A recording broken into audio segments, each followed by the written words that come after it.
Alright, yan mga bossing, ano? Damo puzzle ulit tayo. Sulong dyan ang puti. Talunin ang itim. Okay, sa paanong paraan? Okay, pagmasdan maigi, no? Ang puti ay 2, 4, 6, 8. Ang itim, 2, 4, pares lang. Pababa pong itim, ano po? Yan o. Pababa. Pataas naman ang puti, yun. Yan. Babalik lang natin sa pwesto. Yan ang pesto niya. Ang tanong natin dyan, ano ang sulong ng puti para talunin ang itim? No? May sulong dyan ng puti na mabilisan. Knockout agad tong itim eh. Kasi kung magpapakain ka dito, halimbawa, baka dumiretso siya dito. Pwedeng ganon. So, hindi mo siya matatalo ka agad-agad, no? Pwede nyo i-pause ang video, then i-solve. Then, ituloy nyo na lang. I-compare nyo kung parehas bang ating solusyon, okay? Gusto nyo na bang malaman? Okay, pakita natin, no? Ang key move dyan, mga bossing, ay dito lamang. Yun. Bakit pinakain? Siyempre nakadama, pinakain mo eh. Okay? Ang gawin mo dyan, dito ka. Dito. Yun, kinain ng dama. Okay? Siyempre, nakatutok eh, kakainin talaga. Sunod,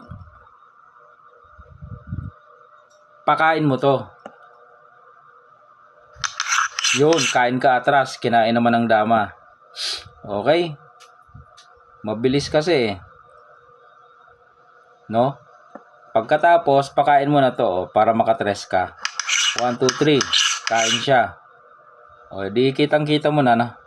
Papakain mo lang to. Di ba? Knockout agad yan. Saan pupunta yan? Dito? Okay, dyan siya.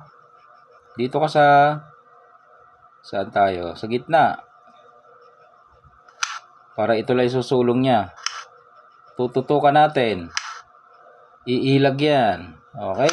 Pag ilag niya, dito lang tayo. Para isusulong niya naman ito. Dito lang tayo. Ilag uli siya. Baba ka lang. Eskwalado na, labas. No? Pag ibinigay ito, kainin mo. Pag sulong niya doon, dito ka. Pag baba niya, ilak mo. Di tapos, okay na. Yan ang ating puzzle. Basic lang yan, Mukha lang mahirap siya, pero pag nakita mo yung solusyon, tuloy-tuloy na yan.